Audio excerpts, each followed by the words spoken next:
And welcome back, everybody, to the channel. It is the most earth-breaking, ground-shaking, but never media show money-taking, the man, the myth, the legend, the most electrifying villain in YouTube entertainment today, Mr. Zod.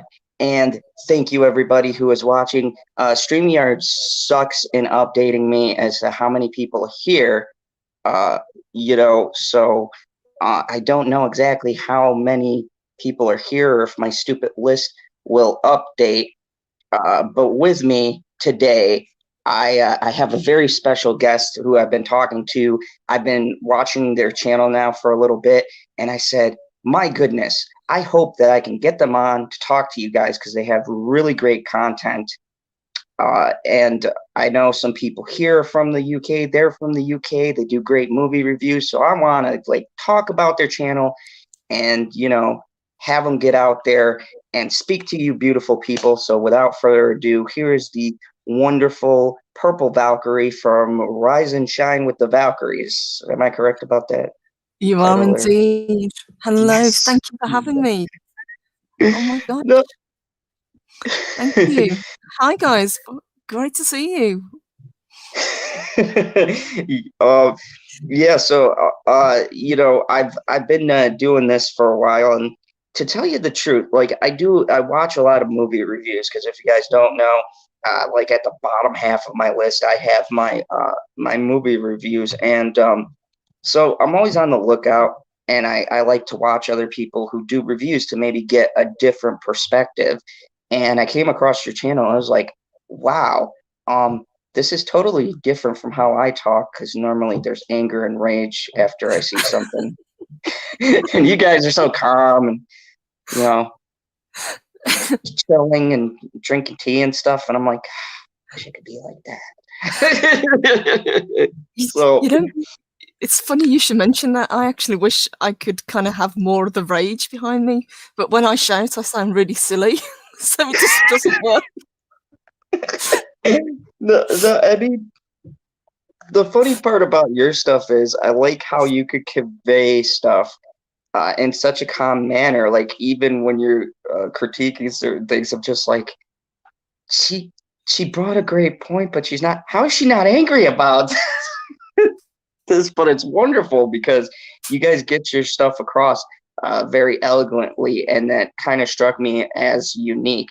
And so I reached out, and this segment, if everyone doesn't know, is just my interview segment. So not only do I want to explain what the channel is, what you guys do, but I want to get into who you guys are as content creators so that the audience gets a better look at the fact that YouTubers, we're people too. We have lives, and sometimes when you do a review, and I've come across this a lot, people will hammer you in the comments section.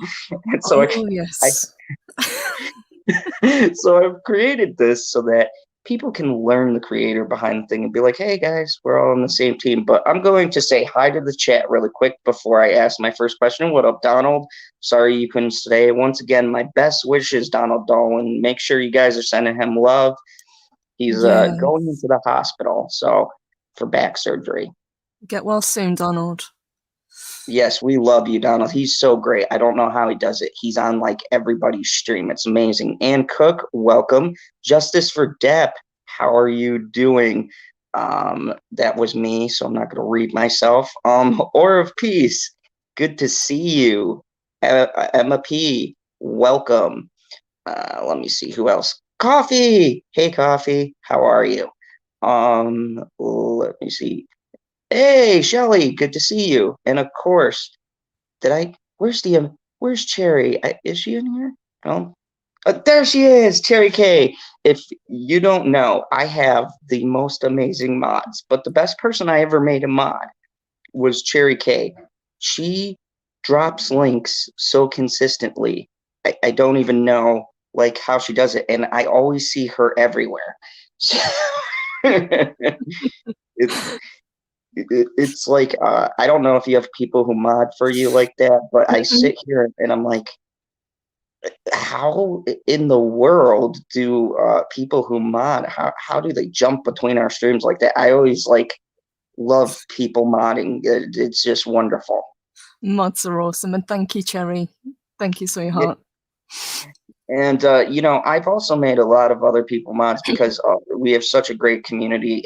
It's great when I can do wrenches and not have to worry about it. So let me just dive right in here with my Hmm. very first question. Let me get my Walter Cronkite going. I can't do Making a me swipe at nervous all. now. But let's start at the beginning. Hmm. When you first started your channel, what was your inspiration for wanting to get yourself out there? Were you always into movies? Did For me, a movie pissed me off, and here I am. But but That like, just tipped you over the edge. yeah, it was Fantastic Beasts too. I got Oh, angry, and I'll yes. never forget the video. It was janky as hell, and it was in my best friend's closet, essentially. Those were the days. But for you, what got you saying like, yeah, I want to create? Because you created a whole show, like Mm. a morning show. Like, how did you guys come up with that? For us, we were actually a spin-off of another morning show that we work very closely with, which is Loki's Mornings of Mischief. So we were kind of a sister channel to them. We got our start with him, and he let us do a morning show on a Wednesday. Let us kind of take over, get a feel for basically how to be on YouTube. You know, how to talk to your audience, how to kind of pick a subject and run with it, that kind of thing. And we found out that Samantha Joe and I had a really good kind of relationship. We worked really well together. We bounced off each other well, and we just kind of sat down one day and said, you know what, let's go for it. Let's try and make our own channel. Let's see if we can have our voices heard as well. And it just kind of grew from there. I mean, in the beginning, we didn't really know what we were doing. It was very trial and error. if if you go back to our very first couple of live streams, they're not very good because we were still finding our feet. But I think as we've gone on and as we've kind of worked out what works for us, and as you say, we're a little bit different when it comes to reviews. We're a little bit calmer than some people, only because although things can make me angry, I just don't have that kind of mentality just to scream about it. So I have to kind of channel it in a different direction, and hopefully that works. But also, what we try to do is try to keep it positive, because there's a lot of people out there, and they do it much better than we do. They can pick apart say a film or a TV series, and but they can be very negative. So we can be negative, but we try to have a positive spin on it, if that makes sense. At Oh, the oh, same oh, time. yeah. I watched. So if you guys don't know, and go check out their review on Wonder Woman in particular. I was salty as hell. As a matter of fact, I did a Woman versus Cobra Kai because I thought comparatively it was the two new anticipated hot things that came out simultaneously. And Oh one yes. audiences really liked, and one audiences didn't particularly like. Hmm. And I was so disappointed. And I think when you have so much invested in something, it's Hmm. hard to break yourself from being a fan versus what I do occasionally and what you do, and that's trying to critique non-biasly. And Hmm. I think that was something that really struck me was you guys were very able, even if you were disappointed, to point out very logical things, and even some things I didn't pick up on that Hmm. you guys pointed out, and I was like, wow, that's just bravo. Thank you, thank you. Yeah, as you say, I think everyone really loved the original Wonder Woman. Yeah, it was a good film. I found the last act of the first Wonder Woman a little bit disappointing, but overall, it was a really enjoyable film. And I think people had really high hopes for Wonder Woman 1984. And it's not even that it's a really bad film. I just found it boring. And a comic book film should never be boring. No, it shouldn't. Aura of Peace said, I fell asleep watching Wonder Woman 84. Uh, yes, we all struggled, or trust me. And by the way, my bro is in here. Rob rules. How you doing, Rob? Sorry, and welcome, Tanya. I kind of go back through if I see people I didn't get to. Yeah, and as far as modding goes, Aura of Peace, you're also awesome too. Like everybody I have on this channel, I'm super lucky. Shelly Tennant says at Mr. Zot's Phantom Zone, I always find it better to watch with a friend and a notepad. I get the best insight when I have someone to bounce ideas off of, which is great because that swings me to my next question.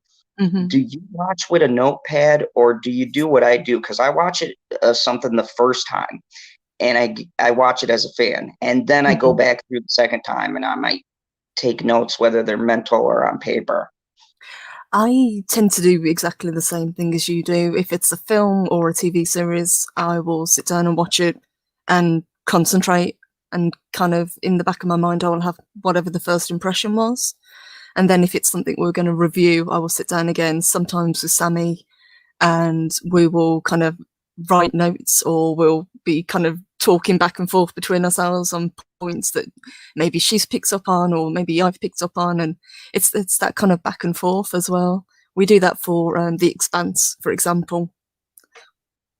Oh yeah, yeah. Oh my god, I gotta tell you, I just started getting into that. I had so many people come and be like, "Hey Zod, have you seen this show?" And I'm a huge sci-fi fan, Hmm. Battlestar Galactica for life. But anyways, um, I I was a huge fan of sci-fi, but I missed when Expanse was getting on its rolling on its train. So what's up, Keely? And I forgot to say hey to Jane Davis. What's up? When I was getting it when it was getting really popular, I wasn't on the train. I had like 15 other shows that I was watching, and I'm like, I kept on saying, "Yeah, I'll get to it. Yeah, I'll get to it." Thomas Jane. I'm like, I gotta watch this, but I'll get to it. And then I got so many requests, and finally, I think it was like only like a month ago, I started watching it again, and I was like, "Oh my god, this has got to be the best show sci-fi wise out there that I've seen in years." I would agree with that. It's got to be the best sci-fi in probably the last 10 years. Yeah, it's just like the way everything weaves together, how they do the perspective from three different sides, and then it all kind of converges. It's crazy. You have to be really good at story crafting to be able to make those through lines, and then they bring it all together. And I think the first season only did it in like 10 episodes, and I was like, wow, just the way. And I never questioned how everyone got to where they got to or Hmm. anything like that. It was like, this has got to be the most brilliant show out there. Tanya Campbell says, I watched Wonder Woman with Gal Gadot. uh, is 1984 the second one? Yes. I've only seen the first one, or the first one was all right. I'm more Batman, Deadpool, Venom kind of girl, and I hated Justice League and Suicide Squads. We all did. Hmm. Yeah, absolutely. I would agree with that. Well, but yeah, I mean, and it says The Fall, although not sci-fi, had me absolutely gripped. Yes, The Fall was good too. But yeah, I mean, so let me ask you, like, when you're, because being reviewers, Hmm. there's so many things that people ask for that, you know, we have to cover or we're personally interested in. How do you go about picking what you're going to talk about and Um, all that? with us, we tend to see what the audience would like to have us review. I mean, like, sometimes, for example, with the Wonder Woman, we were quite late to the party with that. We left it for a couple of weeks because a lot of people were doing reviews, and we didn't want to step on anybody's toes while they were doing theirs. So we kind of put that on the back burner for a little while, and then thought, okay, this is about the right time. We'll do our review and just, give our perspective on what we've thought of it. But usually we try not to review something that we know somebody or else we're close to who we work with is doing. So, for example, we wouldn't do Star Trek Discovery because I know somebody else is doing that or was doing that. The same with the new CW Batwoman. There are people reviewing that, so we've done WandaVision instead. But other than that, we've done Vikings, which has been going for a long time, but it was just something that it was a show that we really enjoyed, and with the kind of Valkyrie connection, it just felt right that we'd do a review for that, and that turned out to be quite popular. I absolutely positively love Vikings. I was actually following Vikings from season 1. R.I.P. my homie. No spoilers, but you know who I'm talking about. That was a sad day for all of us fans. And for me, I think that really like hampered the show big time after that. But it's been pretty consistent. I've been watching some of the last few seasons. Or the last season. I haven't gotten to the end of it, but I'm still conflicted about it. So yeah, same. We haven't got to the very last season yet. We're still working through it, but we just found it a consistently good show. The cast were very strong. I like the way it was portrayed. It was kind of historically accurate, but not quite. But it was good enough that it doesn't really detract from what you're watching. We just really enjoyed it. Yeah, it's just one of those shows that kind of stuck with us. yeah, I mean, when you're doing what, and I think that's what's important, right? When you review stuff, when you do what we do, and you're reviewing stuff, it's like sometimes even if you're a fan of it, it won't always hit as far as algorithm or response. And that's a shame because sometimes I've been really passionate about stuff and I'm like, you got to watch this, and I look at the views and I'm like, oh, didn't really get out there like I had hoped. But yeah, I think that's essential. So have you ever done anything that you're reviewing because there's been an unpopular opinion of it, so you just kind of review it just to give your own take? Or do you mostly stick with things that you're specifically interested in? Mostly we stick with what we're specifically interested in, because I wouldn't want to pick a subject that I didn't know anything about, because I don't think I'd be able to give our audience what they deserve in terms of a review. So if I pick something that was way beyond my sphere of knowledge, I'd have to do a heck of a lot of research just to kind of do it justice. But usually it's whatever is popular at the moment. We didn't do Cobra Kai because we covered it on somebody else's channel as a guest, even though that was very, very popular. We love that show. The same with things like Picard, Lower Decks, both shows that we didn't enjoy, and I don't think I could have done it justice because I just would have sounded bored doing the review. It's funny you should mention Picard. It's funny you should mention that because I did videos on that. Look, I'm not per se a big Trekkie, but I'm a huge fan of Next Gen, and I like Deep Space Nine. But yes. and some of the originals. But as far as it goes, I thought I had a great perspective with coming at it because I heard so much hate from really hardcore Trek fans. I couldn't understand why. And now, oh, the glare, what's up? Thank you, man.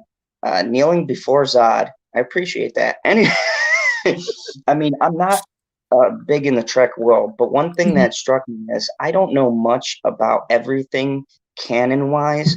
I do know, coming from Next Gen, they destroyed so much canon just in that show alone. And I said, if I can notice this as like the casual watcher, I can't imagine what it's like for, like, say, I have a couple of friends who specifically are in the area of Trek, and they Mhm. used to like rant to me and like, Zod, I can't believe you're not getting angry about this. I'm like, bro, I don't know. So I got CBS All Access, worst mistake of my life. Everything on there was garbage. Good God. It's just like, I'm like, how do people get swindled into subscribing to this whole entire streaming network? It's astronomically terrible. Definitely not worth the cost, no. But I get exactly what you mean. I am not the biggest Star Trek fan either, but I do know a lot of people that are very passionate about it, and they were so disappointed and angry with what had been done to Picard's character. Um, so they did a much better job than I could have done in picking it apart and telling people exactly why this show is so bad. Yeah, yeah. And I mean, so I'm a big fan of Twilight Zone now. I've been watching Twilight Zone like me and my mom when I was a kid. It'd be Mhm. Twilight Zone, Outer Limits, and then there was another one I forgot, but they used to come on like back to back, and that was my thing. And then I heard CBS was doing a remake, and then I heard Jordan Peele was involved, and I loved every Jordan Peele movie that's come out. Mhm. And I was like, oh, and I saw the cast and the lineup. I'm like, oh, this is gonna be a grand slam. And I watched it, and it was like got progressively worse. And Oh. so, I noticed you guys don't get into this, but I was just curious about your reviews. How do you feel about kind of in this new age where to me shows and movies tend to put a lot of political and interesting views, let's just say, in their shows? Do you notice that? Or I mean, does it detract from your experience? The whole diversity and all of this that Hollywood has been pushing now for the past, God, 10 years, probably longer, but we just started realizing it now. It does, to be honest, and as you say, sometimes it depends on the show. Some are more kind of blatant about it than others, but forced diversity is detrimental to a show. There's nothing wrong with having a diverse cast. There's nothing particularly wrong in, say, gender swapping or race swapping a character if it works for that particular show. But to do it just to tick a box, to say, oh, look how progressive we are, I think that's a very bad move for a show to take. I suppose Batwoman would be the best example at the moment. It's getting a lot of criticism because of it. It's not about Batwoman's story, it's about how many boxes can be ticked. And they're not even kind of shy about it or subtle. Yeah, it's funny you should mention that. I did a 40-minute video on the first episode, and guys, in case you're wondering, I started episode 2. A lot less. I'm not even doing the behind the scenes. I'm just going to do a video and a short breakdown at this point because that 40-minute video, by the end of it, I was banging my head. And I pulled an interview, which would happen to be spoiler. So I thought, good, that goes side by side. This lady specifically comes out, and the first thing she says is, I wanted everyone to see she has a different social standing. She isn't an elitist. And I'm like, I hate this woman, Jennifer Dries, or she annoys me to no end. Since she came into the CW fold, she has had the absolute worst show out of all of them. And for me, the first one was Supergirl. But then when I Mhm. looked comparatively to both of them, I was like, like this is ridiculous. And look, to tell you the truth, season 2, Mhm. I feel really bad for the actress who took over Batwoman, because when I highlighted her in the interview, she seems like genuinely nice and actually cares about acting. And She does. as a lead, I'd say she's definitely a step up from Ruby Rose, who was very wooden. I think Javiska Leslie is a much better actress, most certainly. But I think she's been put in a kind of bad position where she's not really able to show how good an actress she can be in this role. It's all about pushing a message rather than, telling a story. And that was my issue, because like this week, episode 2 would have been fine by me. There were a lot of parts I picked up where, like, for instance, she stopped the robbery with the guys and she didn't catch them. She got beat. And I was like, whoa, they're showing someone who has faults? What's going on? Because considering all of season 1, you would think Kate Kane was the second coming of Christ. She never she never failed. So I'm watching this and I went, oh my goodness, this is a step up. But the problem is that everything else betrays the characters and stuff like that. Like, the rest of the characters are still themselves, and then she's one of the only different ones. And I don't care. I love Alice. I think that that actress realizes what kind of show she's on, and she just has fun with it. So I love her character. Yes, I feel kind of sorry for some of the actors because they're clearly doing the best with what they have, and what they've been given isn't much. I think Dougray Scott is actually doing his damnedest to do a really good role. And as you say, that the lady playing Alice she's just going to roll with it. She's just going to do the character and do it as she envisions it. But I think if they were given a better script, if they were given better direction, I think it could actually have been a really good show.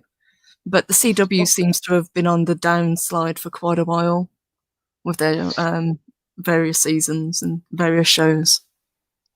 Yeah, it's like the more I watch, with the messaging's really destroyed the CW, because it's not just been this show, it's been like across the board. I don't know who took over there or what the hell happened, but I remember, and this is the thing that baffles me, I remember a great show, and I'd fight anyone for this disagreement, okay?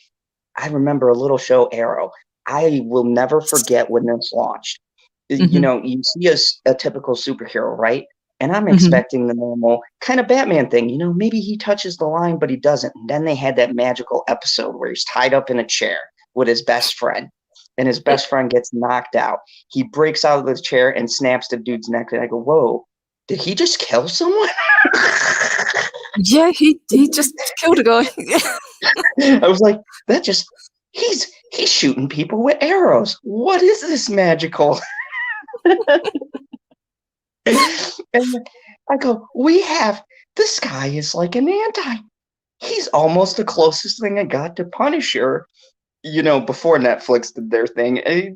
We've got someone here who puts people down. And then the arc he went through is season 2. And I was like, this is absolutely stunning. And then, you had the Flash, and I go, oh, this is nice. They have a little bit of a quirky person who, by the way, screw you, Ezra Miller. This is my Flash. It's like the Flash in the show. Yes, yeah. So, I mean, Ezra Miller is terrible. I really wish that film wasn't coming out. I know it's a big kind of pivotal point for the DC's films, but God, I wish it wasn't happening. My good friend Mr. Pop Culture PB would agree with you, because me and him rant about that all the time. I don't know who casted that clown, and saw him and said, yep, that's our Flash. He's a weird mix between like Barry Allen and who's the other Flash, the really goofy Flash that they did in DC. I believe he's like a mix of two of them. He's not Barry Allen. No, Barry Allen. No, not at all. I have a lot of people as a Miller. Tanya said, but yeah, so I gotta ask because I'm very curious, and Mhm. if you can tell by my name, I'm a DC fan. But where do you fall? Do you like both of them for certain ones, or are you like Marvel? Or For me, for the longest time, I was a DC fan. I always grew up reading Batman comics. Obviously, watching the Batman animated series that I absolutely adore, and Justice League cartoons, that kind of thing. As I got a bit older, I kind of gravitated into Marvel as well, but it tended to be more Fantastic Four, Silver Surfer, those kind of characters. I agree. See, it's weird for me because I started with Marvel. My very first comic was X-Men, and Nice. oh yeah, I loved the X-Men. I still do. Lemon Pie, what's up? And he says Ezra off screen is the worst. LOL. He's not I wrong. Wait. And Cherry K says, "Wait, Zod is DC. I really need to start watching this stuff." Yes. And Johnny Depp, and I agree. I love the Harley Quinn show, but yeah, I mean, when I first started, I came in. I started with X-Men. I remember Hmm. seeing them, and when I was a young lad, my mom brought me this limited collector's edition X-Men watch, and it was on the Home Shopping Network, and Stan Lee was there at the time, and it was a gorgeous like little like set piece, and it came in the X Jet, and Nice. when she called in, she got to talk to Stan Lee, and he actually like personally autographed it, and he goes, to my favorite fan, Excelsior, and I was like, and my mom at the time, she was just like, "Yeah, I talked to this cool guy, Stan Lee," and I was like, "What you you you talked to Stan?" She goes, What's the What? big deal?" Like, Yeah, "Did yeah. Just you talk to Stan had a Lee?" had a had a chat with Stan the man. No big deal. I was like, "Do you realize you were talking to like the mom?" "Why didn't you put me on?" She goes, "I didn't think it was a big deal. I don't even." And then she started watching. She goes, "Oh, I'm sorry, son." I was That's a brilliant story.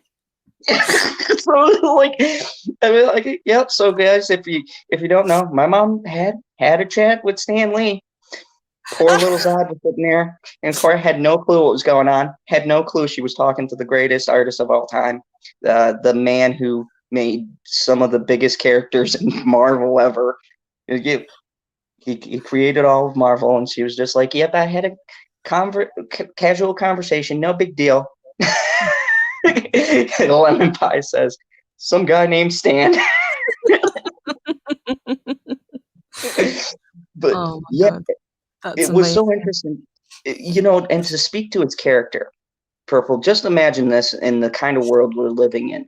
Just Hmm. because he was like the 50th caller, and he did it every few callers, he would sit there and personally talk to his fans. Like, how many people do we have like that these days? Hmm. I heard he was a good guy to talk to when anyone who was actually lucky enough to get to meet him. And when he passed, that was a sad day. I that one hit hard. I would admit. Um, but yeah, as you say, we just don't have that kind of connection with people anymore. Um, Even older kind of movie stars and people um, that have passed on. I met Dave Prowse before he passed a few years ago, and he was an absolute sweetheart. But I think you're right. We don't seem to have that kind of connection anymore with our heroes. And I know sometimes they say you should never meet your heroes, but I don't agree with that. I think if you love someone and you love something that they do and you're genuine with them, you know, they can tell. People aren't stupid. Oh yeah, I've been a big James Cameron fan for years. But I kind of lost my love around Avatar. and I have an interesting and I have an interesting reason why, and it's not because it was basically a ripoff of Dances with Wolves or they looked like Smurfs in space. Has nothing to do with that, or the fact that a word called unobtainium exists now. Ugh, God, I rolled my eyes so hard when he said that. I was like, really?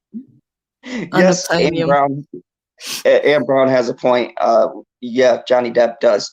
Because that's, and I'll get into that because I don't know how much you've heard about that. But anyways, with James Cameron, I remember, and everyone knows who's been here. I've told the story, but I was in the service, and when I got out, my brother is in the Army, and I'm in the Navy. So we have those back and forth jokes, and Mm-hmm. we both were excited to see Avatar because we saw that there was something to do with the military in it or whatever else. And I will never forget the screening.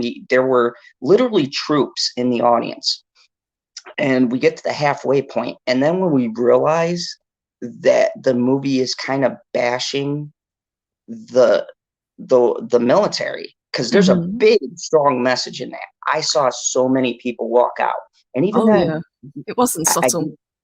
oh no, it was not subtle at all. And Mm-hmm. even then, I watched the movie all the way through. But what really got me was James Cameron was out on his premiere, and he had an everyday fan come up, and they had their phone because they were excited. Goes up Mm-hmm. to James Cameron, and they're like, "We love your work," blah blah blah. And James Cameron yells at this guy. And it wasn't even a guy; it was like a teenager, a young kid who wanted to get his autograph, Uh-huh. and called him names and like slapped his phone down. And I don't know where the video is. I'd like to find it because unlike today, back then it didn't get like posted on YouTube or something. But the story Mm-hmm. was in an article, and he berated this kid, and just like it was like, oh, I'm the mighty James Cameron, and it's like, dude, like there were millions of people. They made you like a like $2.3 billion or three somewhere in there, right? Because Yeah. just Endgame just recently beat it now. And like the way he took his attitude towards fans was so sickening that after that I said, I won't own Avatar. I won't go see number two. I for a while wouldn't see anything he put out. It was just Mm-hmm. recently I saw something of his. I saw Alita, and I liked that. But Yeah, I quite liked Alita for what it was, I've got to admit. that was mostly because I knew Michael Rodriguez would be, um, in that. But yeah, when I saw the kind of attitude he had, and this is really indicative, and I didn't notice it now, but we're noticing a lot more now. Mm-hmm. It's like we were saying earlier, the way the actors and the directors come at fans these days is totally unprofessional from years ago. It is, especially on like a platform like Twitter. I mean, how many times have you seen people say, just give an opinion on something that somebody's done, and you know they'll be piled on by either the actor themselves or by the actor's rabid fans just for simply stating an opinion. You could say to somebody, oh, I didn't think this role was particularly suited for you, and here's why. And you're not bashing the person, you're just telling them, I think you did much better in this film or something like that. But to see people get dogpiled, and companies are doing it as well. I mean, have Yeah. you been keeping an eye on what's been happening with Disney and the High Republic? Oh, hold on. I'm going to get into that in just a second. Mm-hmm. I don't know if you've seen my opinions on Disney, but Maria Wilcox, I am talking to the lovely Purple Valkyrie, and we are just talking about movies and how things are changing and things like that.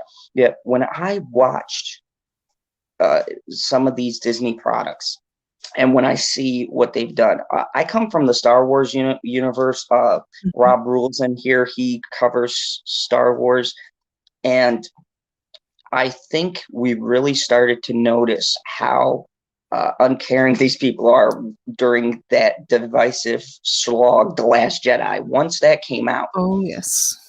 it led to this downward spiral where it was Mhm. like all of these people coming out and saying, hey, we created something good, and if you don't like it, you're this, and this, and it's like, Mhm.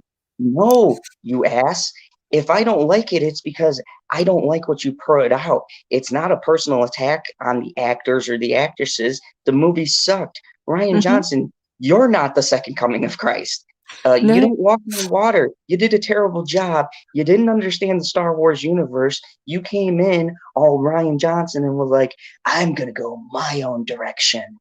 And I know nothing about these characters, but I'm going to shoot a film and call it Star Wars, Yeah. and maybe have some Star Wars things in it. I agree. Disney got the reins to this enormous IP, something that means a huge deal to so many people around the world. Generations, they grew up watching it, their kids watch it, they've passed it on to their grandkids now. It's almost religion level love for this IP. And they've basically killed their golden goose with how they've treated the fans over the past few years. Ever since people came out and said, you know what, these sequel films, they're not that great, and here's why. But instead of taking that criticism on board and saying, okay, so this is why we did this, they've instead attacked people. They called them ists and phobes, and if you don't like it, you're, this, and we don't want to hear from you. This isn't yours anymore. It's that mentality that they've antagonized people. And every time they get a little bit of goodwill back, say with The Mandalorian, people got very, very excited about that. It's an enjoyable show. It was something that kind of garnered a little bit of goodwill towards Disney. And then, the High Republic comes out, people get attacked again, and all of that goodwill just gets flushed away. Okay, I'm just going to call you Dr. H because I don't want to Oh, brutalize that name. Dr. Herker Monkey. Hello, sweetheart. Thank you so much for saying that. Now I don't feel foolish. Dr. Herka Monkey, thank you very much for coming onto my channel and checking me out. That is a spectacular name, by the way. Congratulations to @Rise and Shine with the Valkyries on getting monetized. Yeah, congratulations on that. I've been steadily working towards that. I'm in the 800s, but You'll get there in no time. oh man, it was crazy. So just to sidetrack a little bit, I was stuck on 398 for like the absolute longest. Mm-hmm.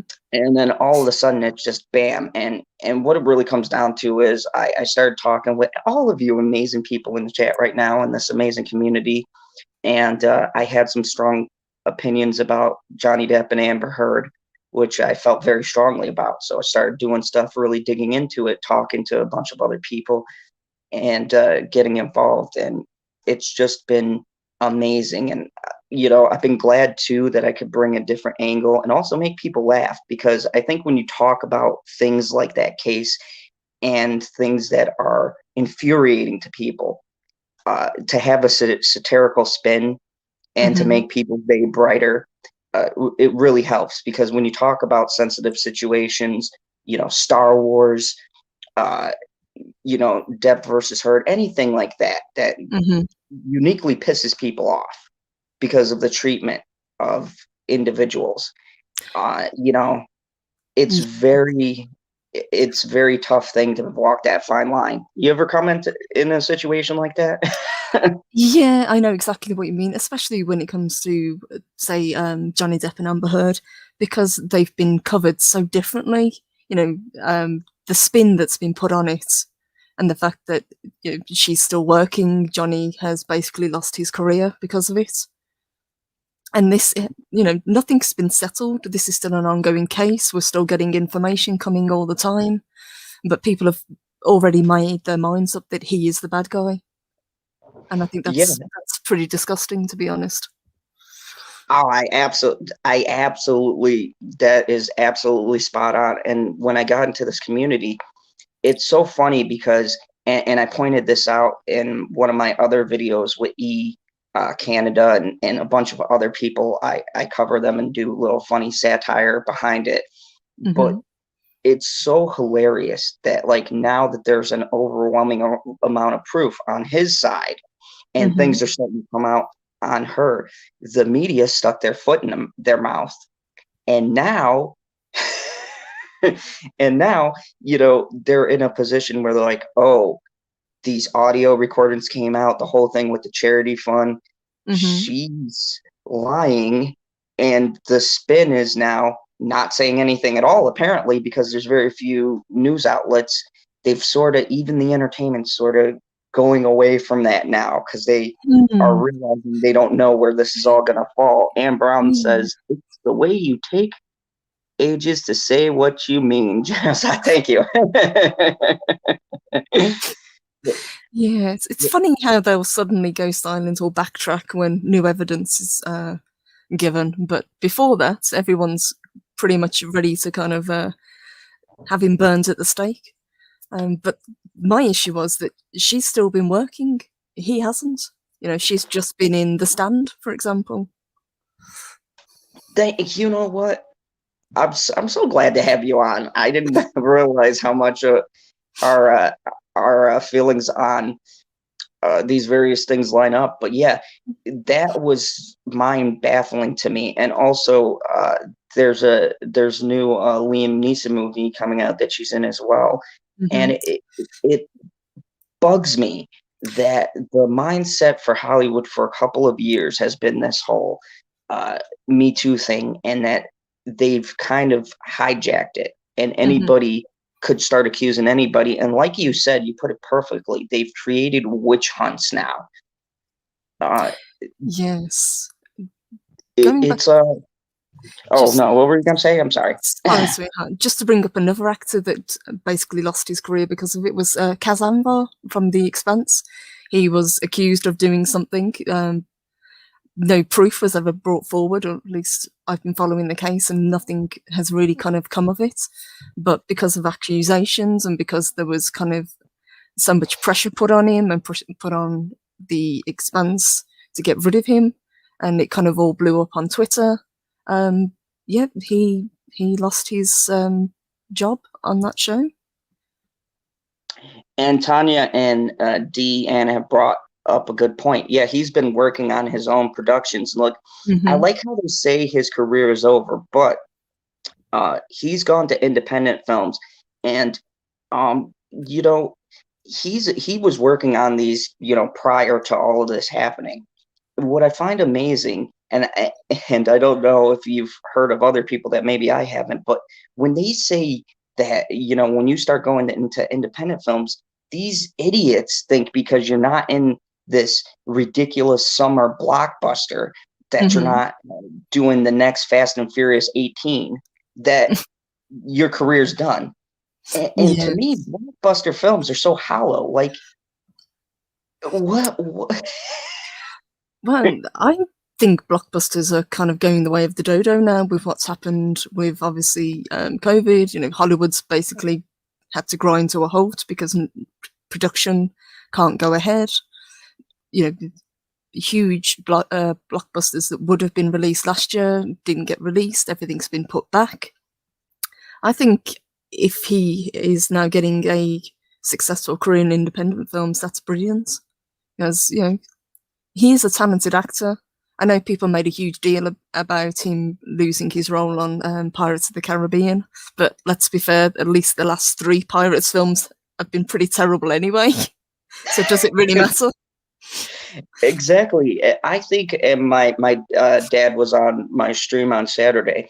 I think, and he said it best, and I agree with him. I think the best thing was getting out of those franchises, because then, Mhm. I felt like with his last few films, also with what was going on with Amber behind the scenes, I think those Mhm. things were fatiguing him. I think really the caliber actor he is, he's the kind of person who should be doing like Whitey Bulger, Donnie Brasco. That's the kind of caliber actor he Mhm. is. Like someone who could get immersed in something. And when you've done something for years and years and years, it's kind of like just putting on the same skin again.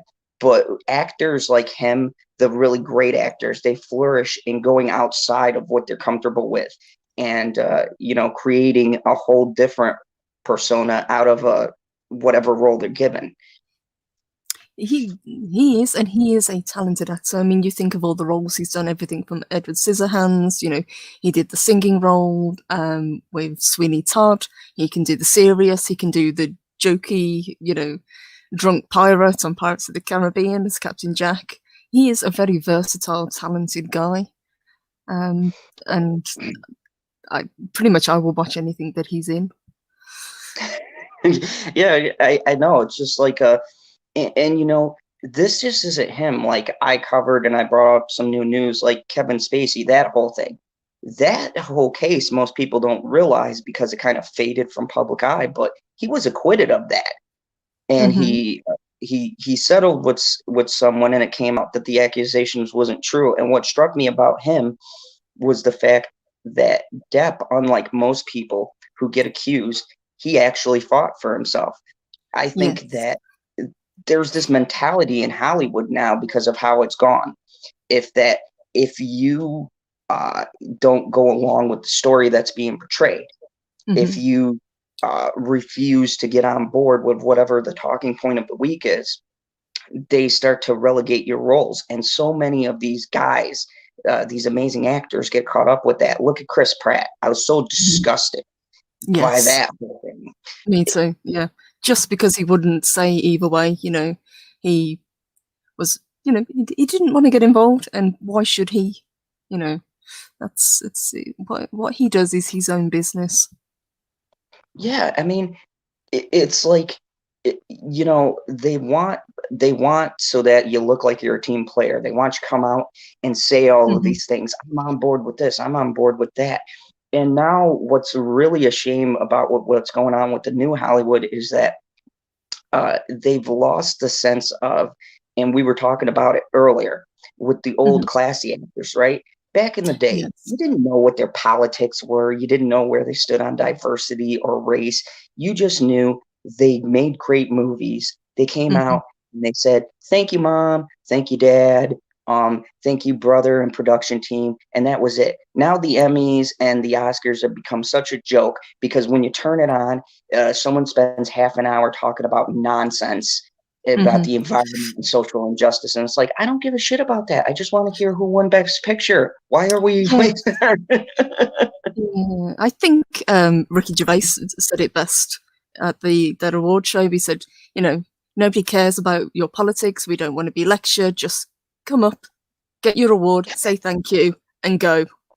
And I think people they've gotten used to having way more power than they think they have, just because they're famous. They can use it as a political platform, and they can use it to kind of bash people with their views.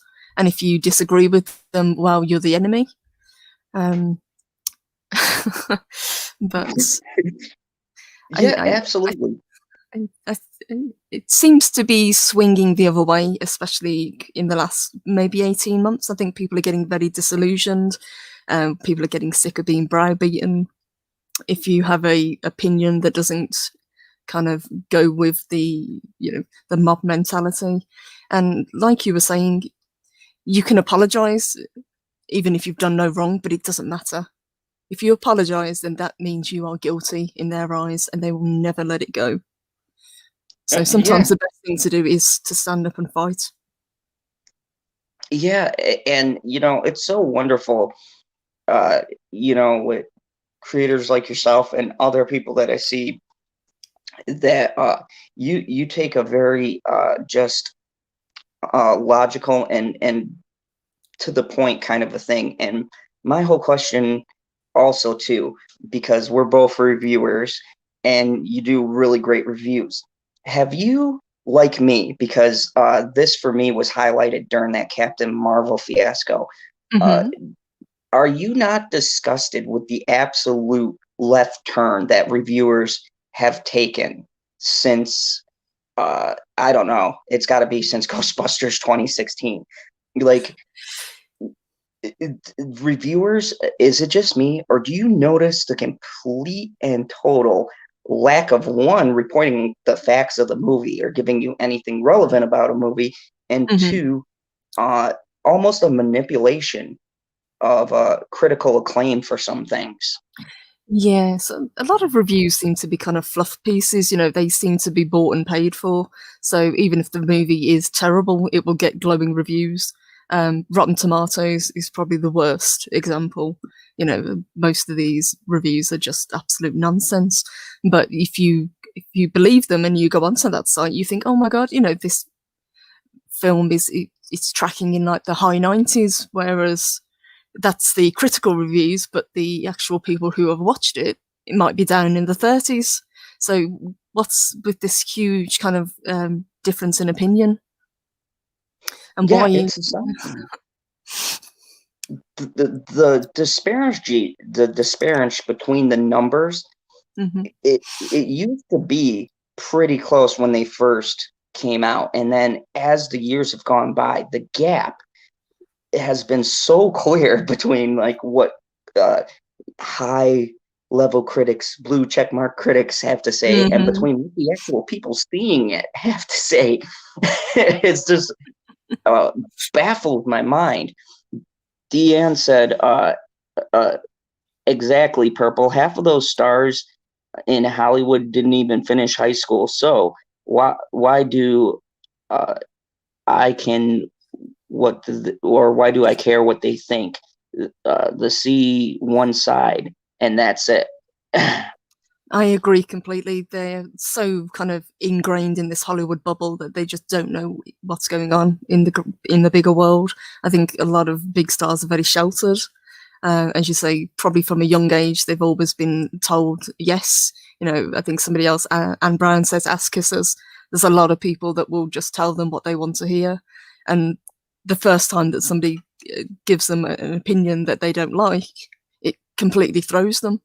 It's like they've never been criticized before.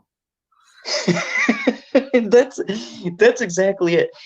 When I'm reading articles and things like that, I could always tell the sincere from that. I did a on my late night talks, I did an amazing article on Kate Winslet, and I found out things I never knew, and I Hmm. couldn't believe it. But after Titanic, they body shamed her, and as a matter of fact, the Great and Powerful Son, they were following her here in the U.S. I don't know how the hell that happens, but they were following her around and stuff. And these critics came out and said that she was I did husky or something like that, and just bashing her in the public. And she said she dropped out of the public eye for a moment and she did independent films and things like that. And then we've seen her a lot more kind of reinventing her career.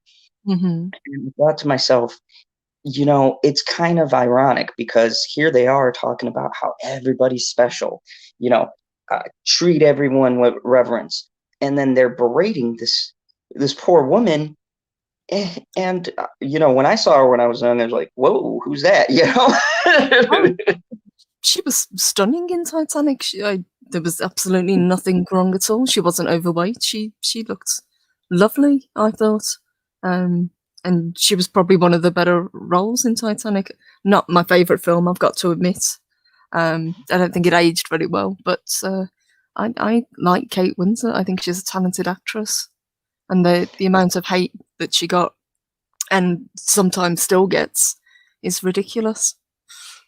Yeah, I can't figure it out because I thought she did absolutely fabulous with the role, and there were so many other great actors in that movie. Where I Hmm. look at their performance, I'm like, they were okay. Billy Zane did really well, but Yes. Yeah. you know, Jamie Vick, hi, good to see you. Um, yeah, but it's like, and that's the thing that baffles my mind about this whole thing, this whole push. It's just like when we talk about things like this on the channel, and that's why being a part of this community and talking about depth, I also on my channel wanted to highlight all these other things because it all swings back to the same thing that they've created this culture. I was just watching a thing from The Quartering, who I like, and he was talking about how Jason Momoa came out as Hmm. if we need another reason not to see Aquaman 2. Jason Momoa comes out Yeah, publicly and I think endorsed the BLM tearing statues down. I'm like, what are you doing? Yes, I think Jason Momoa needs to remember that he's not a particularly great actor, and he himself can quite easily be replaced. So instead of kind of browbeating people and again getting on a soapbox, perhaps he might want to concentrate on being a better actor. You know, anyone who's seen his Conan film will attest to that. Yeah, he's a very interesting guy because I definitely agree. Like, there's a specific kind of thing you put him in, and Stallone and Schwarzenegger and all the old action stars were kind of the same way, but they evolved. Hmm. He's that kind of guy. Like, you put him in a specific actiony kind of thing, and that's his whole shtick. You're not going to get anything deep or meaningful. No, we're never going to see Jason Momoa doing Shakespeare. You know, he's a big buff guy, and that's where he will fit. Unlike say Schwarzenegger and Stallone, where they could do comedy as well, I can't see Momoa being able to pull off a comedic role. Oh God, that'd be interesting. I mean, I would be intrigued to see that. I don't think it'd go very well, but Tanya says they won't replace Momoa because he brought the ladies. And I watched Conan the other day. He don't look as hot without his beard. I'd agree with that. Yeah, he is eye candy, but again, is that double standards? You know, if we said that about a hot woman, would we be kind of you know, putting her up on a pedestal, just focusing on how she looks rather than how she acts? Yeah, Is that I totally agree because I have said stuff here on my channel where I'm like, oh God, I'm not that big, but I feel like they're planning to demonetize me as soon as I get monetized.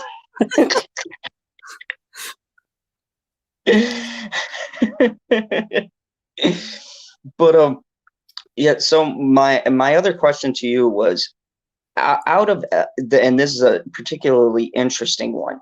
Mhm. 2020 was a very turbulent year. We had the corona and stuff like that. And I was curious as to, like, out of all those movies that came out in 2020, what really shined out for you, or what did you think, like, really did a wonderful job coming to us despite the year of the zombie apocalypse? You know what? I was thinking about that a few days ago, and I am hard pressed to think of a really good film that came out last year. I mean, there's films that I'm kind of looking forward to that are coming out this year, but last year was almost a blank slate. I watched a lot of old movies in 2020. You know, I went back into the archives and watched great movies that are from the 80s, from the 90s, from the 70s. Um, I think TV did better in 2020. You know, there was some decent TV shows, but even now, it was towards the latter end um, of the year. I think also that was why I made the channel. It was because there was just nothing on. You know, I don't know what it's like with you guys, but we've been in constant lockdown through most of 2020 in the UK in one form or another. So it was very unstable. And as a way to connect and reach out to people, that was another reason that we made the channel. It was a way to talk to people and to reach out and get other people's opinions. You know, that's very interesting you should say that because being like in the UK and stuff like that, I know it's been different. I talked to Come Geek some, and he's from around that area, Wells, because I didn't want to mix it up. And and so we had a great chat, and yeah, it's just amazing. And here it's kind of spotty. Hmm. Honestly, it goes state to state. So depending on what state you're in is how locked down in particular you're going to be.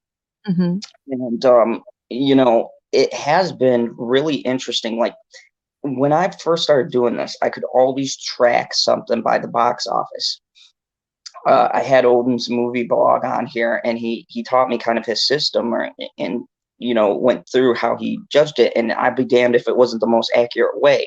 But now Hmm. taking the foreign box office, it's been amazing to see how many movies just didn't make it, and it really swings back to the blockbusters and what they rely on.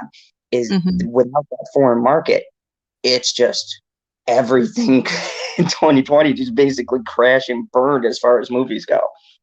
It really did, and I was trying to remember what was the last film I actually managed to see in the cinema, and it was The Joker, believe it or not. Oh God, yes. Okay, for anyone who doesn't know, and this is new to you, me and Stevie J will shield the Joker until the day we die. Okay, I don't. I'm a proud guy, but I can admit when I'm biased. I absolutely positively love that movie. Mhm. My girlfriend saw the movie more than I did actually, and I saw it like 10 times I think or something like that, and she saw it far more. So uh, that's interesting. I'm going to do a detour for a second. What did you think of the Joker? I loved it. I thought it was a brilliant film, and I kind of had that feeling that it was going to be when it started getting that much hate on as it was building up to be released. You think anything that the media are against this vehemently, it's got to be good. Yeah, like the way they portrayed that, like the streets were gonna burn because of this Yep. movie, Yep. and it had the Civil opposite War. Yep. effect because they were like, people are gonna start killing each other. I remember in my cinema. Okay, this is how ridiculous this got, and this is the U.S. We had armed security, fucking armed security guards That's insane. for this movie. That's how ridiculous to me it made this. It, See, it looks crazy. that I will always remember. So whenever there's another film that's talked about the way the Joker was talked about with the media, I'll think, yeah, you were completely wrong on that. So you're most likely wrong on this also. So here's two movies I like to compare because they're kind of about in that same ballpark. I saw Parasite and I saw Mhm. Joker. And Yes. yes, they're two vastly different things, but the social aspect of them I consider relatively in that ballpark. Uh, and I know this is a tough question because I grappled with this and thought I might do a video comparing the two, but which one did you think was better as far as how hyped they were both very hyped up?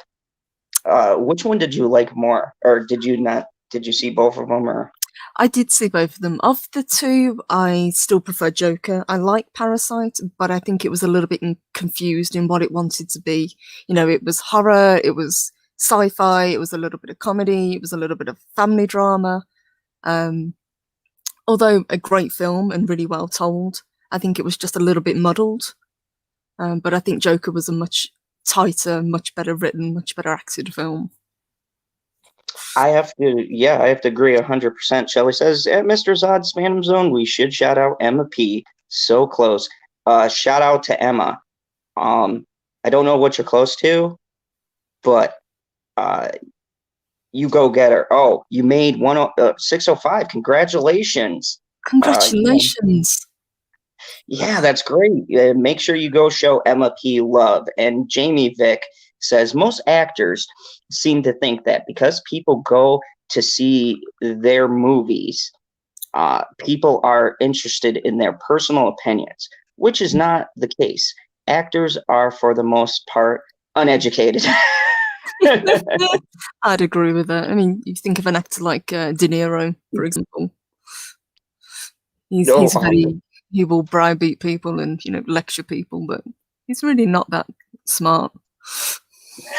no. I mean, it's so amazing to me how when you think about how the actor makes it right, a lot of them start out as waiters, waitresses, go to Hollywood to do something different. They do acting part-time and then they hit that stride and boom, the next thing you know, the really good ones, or they have the look and they're out there. I mean, but the person that I like that I found the most intriguing, and people in the comments don't beat me over the head for this one, but I'm a Zac Efron fan. I'm sorry. Mhm. I heard that. My girl goes, like, for me, it's look, hear me out. Zac Efron is actually extremely ranged. Like, if you think about the fact he did that comedy movie with Seth Rogen, and then he did the amazing musical that I love, The Greatest Show on Earth, because Hmm. Hugh Jackman for life. That was a good film. I Oh, was that was an surprised. amazing film. Yeah, I was really surprised how much I enjoyed that. It's so like when you think of the range, and I'm sitting back and I'm thinking about it, you know, if for a guy who went from High School Musical, it's like High School Musical, just think about that, to where he's at now, you've got to have some kind of talent. I mean, it's just not you're this pretty boy. He really, for me, broke the mold of Hmm. that and showed a different kind of range than I thought he was capable of when I first saw him. Yes, he seems to have been the type of guy that's kind of buckled down, works hard, didn't want to get typecast, as you say, as the pretty boy, and he kind of expanded and tried new things, and he's done incredibly well. I always feel very sorry for people because, as you say, it's only the very, very tiny, tiny top minority of people that go to Hollywood that make it big. But there's so many hardworking people out there that just never get that chance. And I think the ones that do, sometimes they get very complacent and they can get very kind of, oh well, I this was always my destiny. I was always supposed to be a huge star.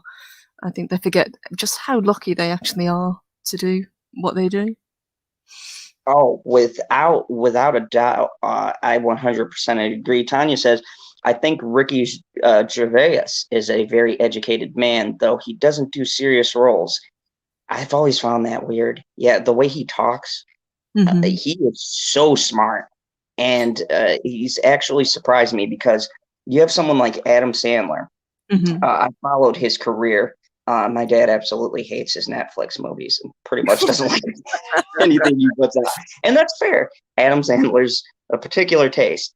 But when he did Uncut Gems, I got so mad because I said, with this performance, man, why do you make 15 crappy movies? I understand it's the money, but he's got to deal with Netflix and he could put out any movie. But Uncut Gems was so brilliant.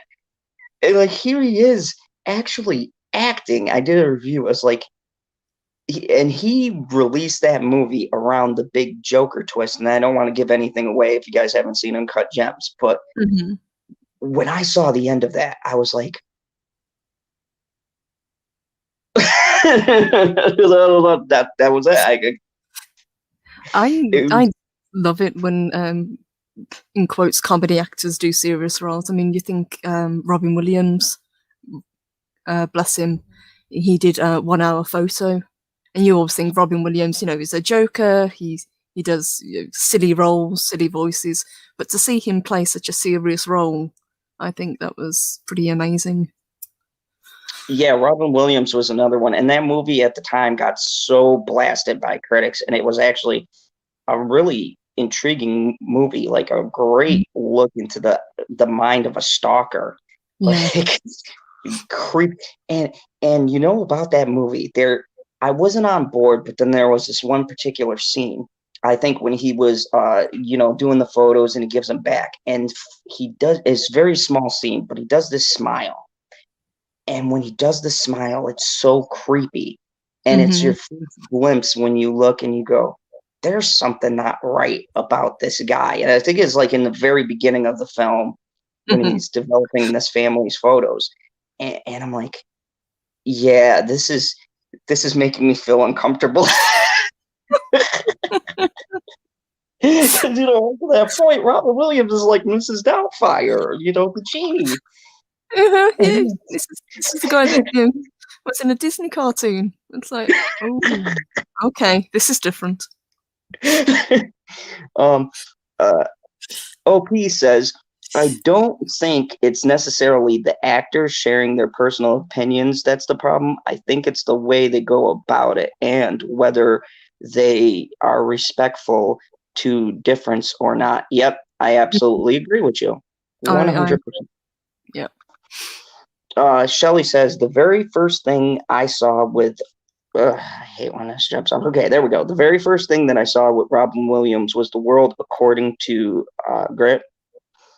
It was a garbage thing, but I loved him ever since. And John Lithgow. Yeah, Yes. Yeah, he's another one that can do comedy roles, but also, very intense roles. He was obviously in Dexter, where he played the serial killer going up against the main character. Oh yeah, the Trinity Killer. Oh God, that Yeah. season. Look, that change wasn't different for me because back in the day, God, I'm dating myself, but I saw Cliffhanger in the theaters, and I remember seeing John Lithgow from what was it? Third Rock from the Sun. Third Rock. Yeah. Yep. So John Lithgow was this funny guy. He was from outer space. He had this charming family, right? And you're like, oh, John Lithgow, he's such a great guy. And then you watch Cliffhanger, and he's killing people, and he's maniacal. And I go, what's going on? Because when I heard, I thought he was going to be like, because the way they marketed the movie, I assumed he was going to be someone passing by who helped Arnold out, and I knew there'd be hostages and somewhere in there terrorists because that's Stallone's whole thing.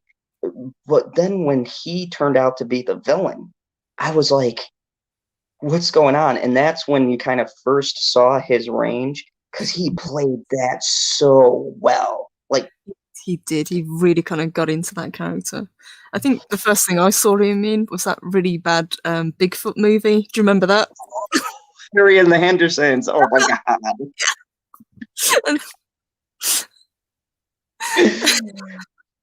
Oh man, that takes me back. I saw that movie, and it's so funny when you're younger and you watch these. And as a young kid, we grew up and started critiquing, so we come at it from adult perspective. But when you just think about how kids work, when you see that movie, it is the greatest thing in the world. and then, and then you watch it years later, and you go, "Oh dear God, why did I like this?" I've got to admit, I've still got kind of a soft spot for it because I think even to this day, the effects on the Bigfoot, the costume actually hold up. He still looks pretty good. But yeah, it's not a brilliant movie. She said, Jamie Vick says, yeah, Lithgow was great in Lost Boys. Yeah, I almost forgot about that. He was in Lost Boys, the greatest vampire movie ever made. Fight me, all you Twilight fans, okay? Vampires don't sparkle. Bullshit.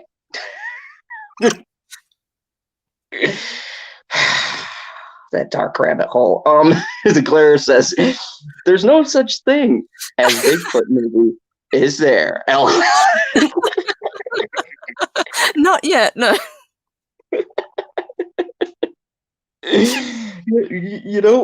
That's that's the great thing.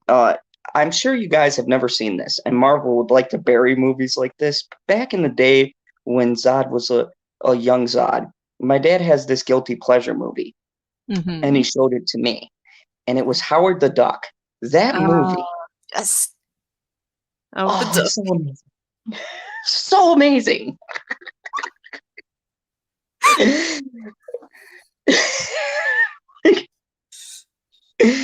Howard Duck was so terrible and yet so good, and I love those movies.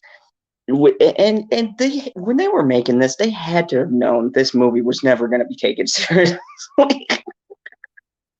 Oh yeah, they were just having fun with it, but it is a fun film. It's so silly, and I think it's got Tim Robbins and Leah Thompson in, if I remember correctly. Yes, Tim Robbins is in that.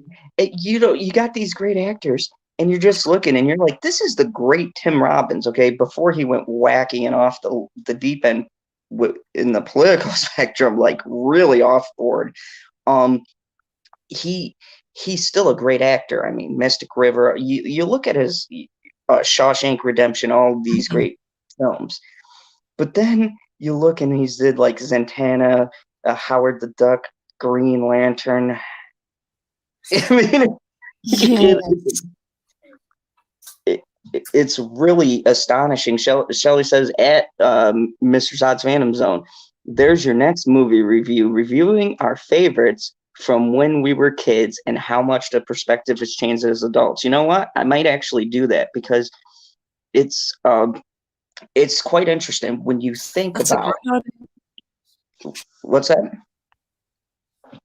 That's a great idea. I love that idea.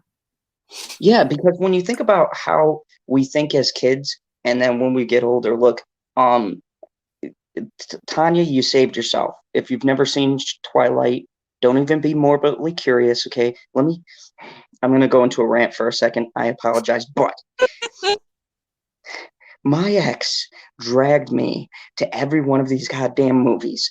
I had to suffer through, God, how many of them was there? 6 of these freaking movies.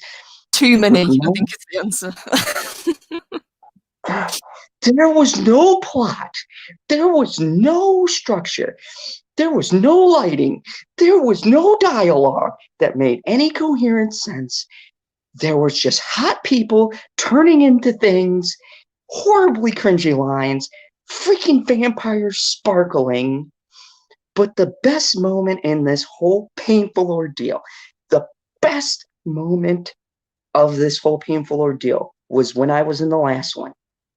And everyone was hyped. All these little girls were chuckling. Yeah, Jacob, you're so muscly. Oh no, I like Red Paddington. No, Edward's man. So I'm sitting here suffering through that. And then we get to the ending. And I've never read the book because screw that. I've already wasted enough of my life. I don't want to comparatively see which one sucks harder.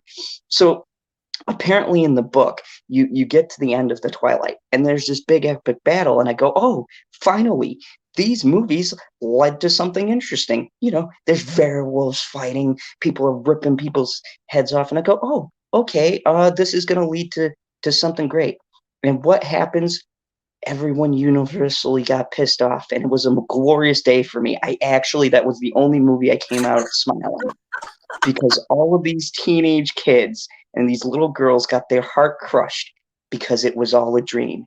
And I said, I don't know what the hell's going on from my perspective, but this is absolutely fantastic. I'm so glad all of you hardcore Twilight fans felt what it was like for me to suffer through this and get absolutely what you didn't want. I think that's called Schadenfreude, but I completely agree. It's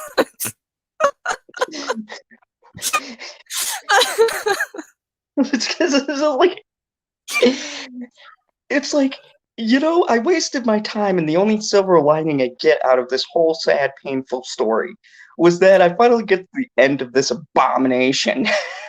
This absolute schlock of films. And to see these disappointed fans, I'm sorry, I'm terrible, but I'm sorry. Look at it from my perspective, okay? Have you ever been the guy dragged to a terrible movie because your girl wants to go and see it? Okay, it's not fun. I'm just being real. It's not fun. But you love the person, and one day you're going to drag them to something. I mean, Bitchy can tell you so many stories, and there's literally been movies I dragged her to, and I apologized afterwards because I thought I go, whoops, my bad. So, but that day, I felt so vindicated. I was like, and my ex at the time, she's going off on a tangent, and I'm like, yeah, I feel your pain. That's terrible. I had no clue what she was talking about. I'm like, yeah, absolutely. So horrible. You're laughing inside. Oh, I was ecstatic inside. I was just like, I was just like, good God, this is. Shelley said, actually, Mr. Zod's Phantom Zone, the rage was because it didn't follow the book. I had to hear about for months on end from my teens. I feel for you, Shelley. I'm sorry. I'm sorry you went through that. Yes, Jamie Vick, I will get into a racy subject for a second. I apologize, but 50 Shades of Grey. Mm-hmm. Yes. Once again, if there's ever a overrated book series or TV series, I would put that quite close to the top.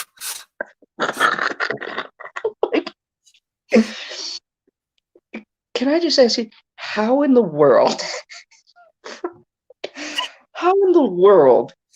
does this film not only get made, but makes an astronomically ridiculous amount of money?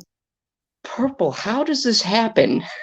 Do you know what it was? I think it was hype. I think people got so kind of hyped up about it by word of mouth that people told each other, this is a great film, And if you remember, at least over here, I'm not sure if they did in the US, but the films were released on Valentine's Day.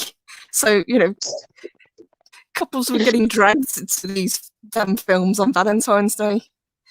Not exactly my idea of a romantic date, but each to their own. Yes, I got dragged. Oh my goodness. Okay, yes, I have Twilight PTSD, but let me tell you about this PTSD, okay? I got dragged to this movie. I thought in my mind, okay, I saw the previews and I go, 50 Shades of Grey. There's going to be some kind of racy stuff in here, Go back with the girl. It's going to be good. Something, to catch your attention. And I got back and I was like, the mood for me was totally dead. I'm just like, this is not how romance works. Well, aren't 50 Shades of Grey and Twilight, aren't they quite closely linked, if I remember correctly? Wasn't one a fan fiction of the other that then kind of became its own thing? Yes, that should tell you the quality of writing to expect in this movie. When your claim to fame is being the worst parts of Twilight, it's not going to be good. Jamie Vick said the worst porn ever made was the one that was billed as being great because it was made by women. Yeah. Mm-hmm. Who was it? Oh, did I read this? Actually, Zodru, Mr. Zod's Phantom Zone, the after hours bad porn moments of bad movies. That would be hilarious. Well, you could still review Howard the Duck because that's got some racy scenes in it, if I remember correctly. Oh yeah. I was just like, when I got to that, my dad was laughing. And like I said, difference between young me and old me. When I was younger, I had no clue what was going on because a duck hitting on a full-grown woman, that didn't register to me. But then when I got older, I go, there is a animatronic duck hitting on a human being. And in theory, they're from another planet. So that just makes it even more creepy. It was a weird movie. Oh, it was so weird, but so great. I think it's one of those that Marvel would kind of rather forget that actually happened. Like the Roger Corman Fantastic Four film that was never meant to be released, but then got bootlegged and shared around. Oh yeah, that was magical. I don't know why Marvel wanted to bury that. That movie to me is better than any of the Fantastic Four movies we ever got. Mm-hmm. Why would you bury that, Marvel? That movie's fantastic. At least it was true to the characters. At least he tried. Oh, he tried so hard. I don't, and it's things like that that just absolutely astonish me. But, I try to go to only the hour mark, but it's been such a fantastic conversation. So I'm going to start to kind of wind things down because, I got to take a shower. I'm going for a new security position, and I got to get myself ready to go here. But Purple, this has been an absolutely fabulous conversation. It's been my pleasure. Thank you, and good luck. That's fantastic news. Oh, thank you. A little personal info. I was a martial arts instructor, and because of the zombie apocalypse, my school was. You can't say that word on here. Apparently, I've seen people's videos pulled, so that's what I go with. but because of the apocalypse, my video or my dojo was it suffered some losses, and actually our main dojo wound up shutting down. Two other ones shut down, and we only have two left. We had like 4 schools before this all went down, and then we wound up with 2 main schools because they're all independently owned.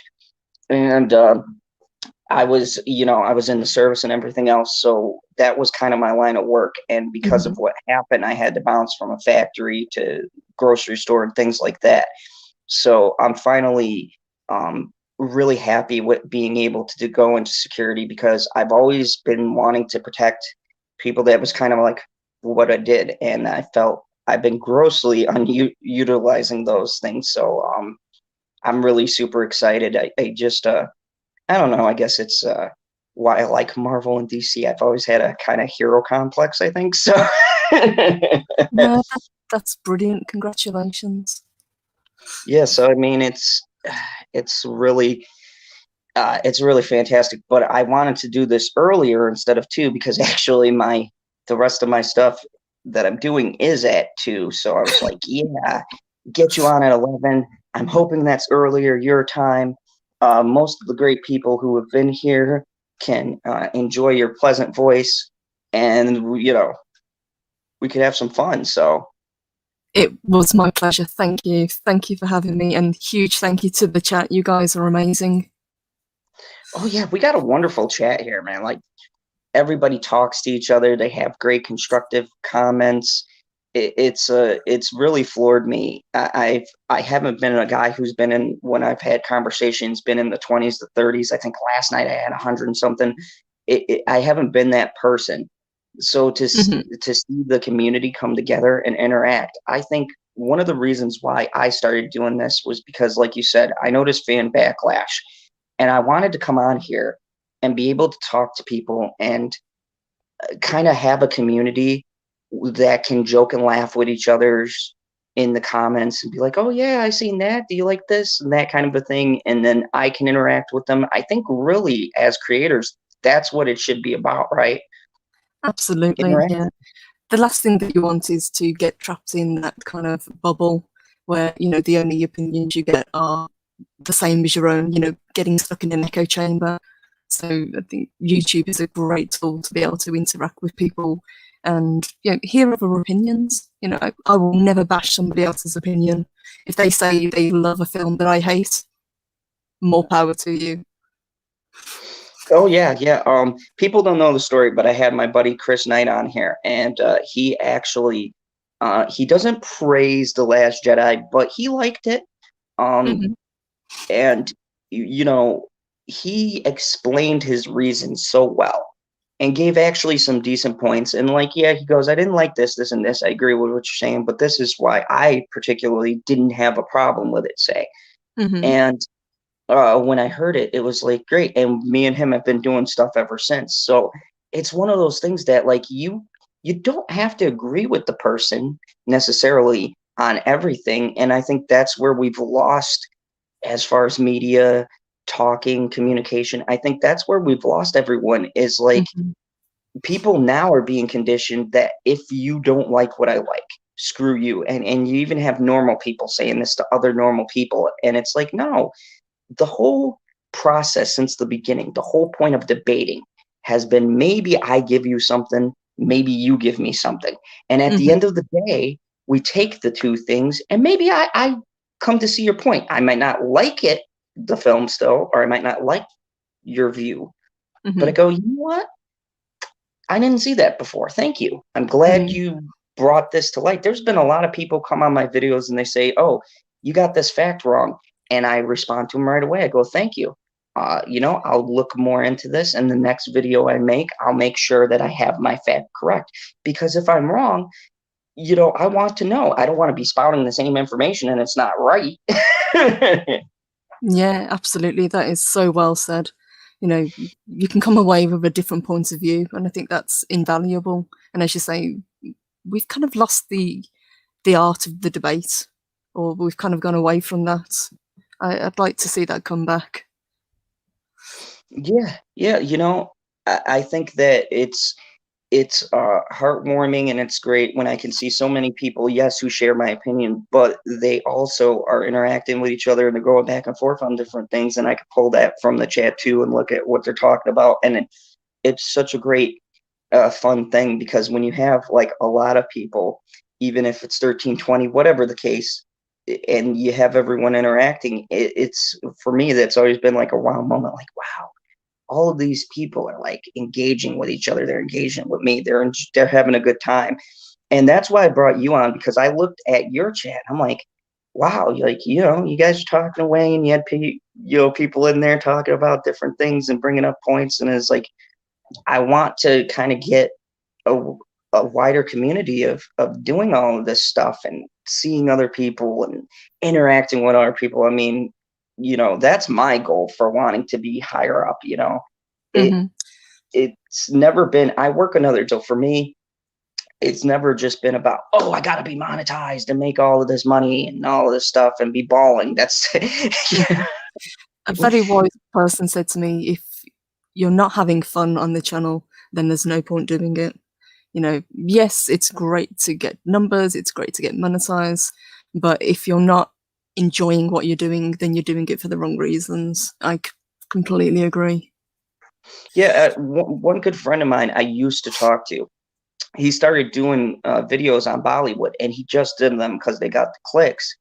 And then he had to redo his channel because he got like monetized instantly. But he started getting himself locked into talking about one specific thing, and he Hmm. kind of lost the passion for it. And I said to myself, am I going to cover these other things? Yes. But do I also want to kind of, go out wider and talk about every other thing too, and bring people in and see, what they're vibing with, what they're not vibing with? Then yeah, because it's important to not just focus on this, but also to focus on uh, all sorts of things that people can connect to, because then that makes everybody else connect with everyone else. And then you could be talking about, like, say here, talk about Johnny Depp and stuff, but you could be talking about that, but then find out like, hey, yeah, I like this movie too. I like this movie too. And now you've got people connecting with each other Hmm. that would have otherwise never talked. Yeah, I think there's a lot more common ground between people than people realize. And as you say, if you can get people talking and sharing their opinions, I think on the whole, it's pretty easy to get along. Obviously there'll always be polarizing opinions. That's how people are. But I think, yeah, in general, people are very sensible, and very willing to kind of, once things have been explained, to see the other person's point of view and learn from it. Absolutely. So with that being said, I know I went off on a little side tangent, but you've been an amazing guest. I absolutely had a great time. Tell us a little bit about your channel and anything awesome and upcoming you might have. And one of my absolutely stunning and brave mods, drop that link.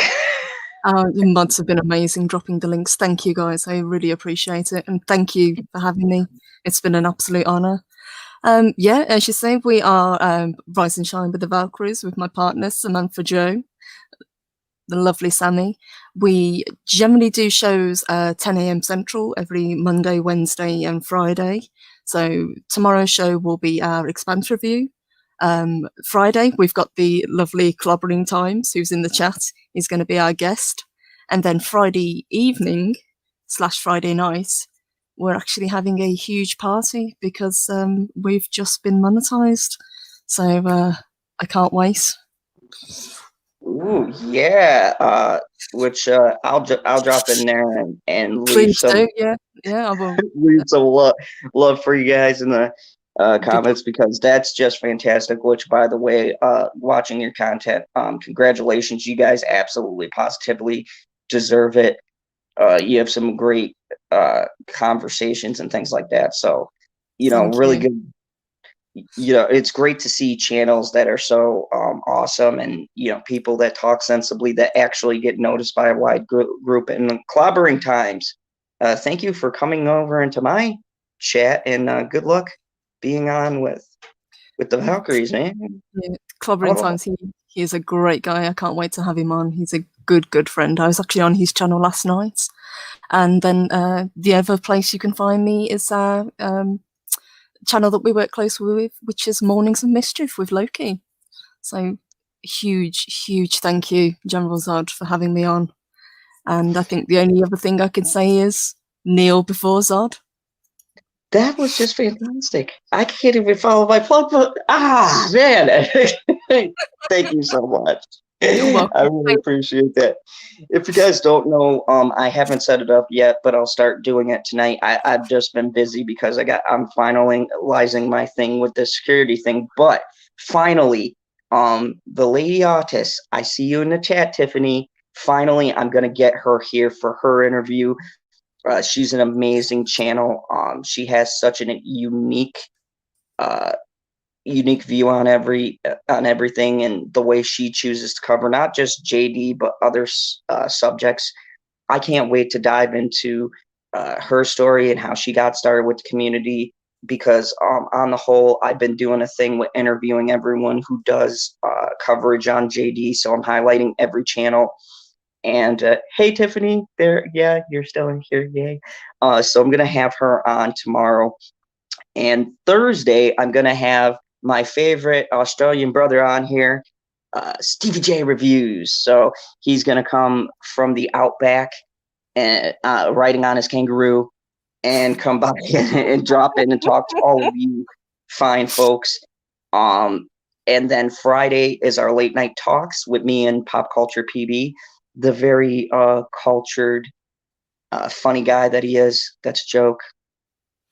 He's my co-host. He gets everyone laughing. So we're gonna do that on Saturday. Me and Father Zod and Pop Culture PB have Fandom Zone news, and we're going to be talking about some interesting developments.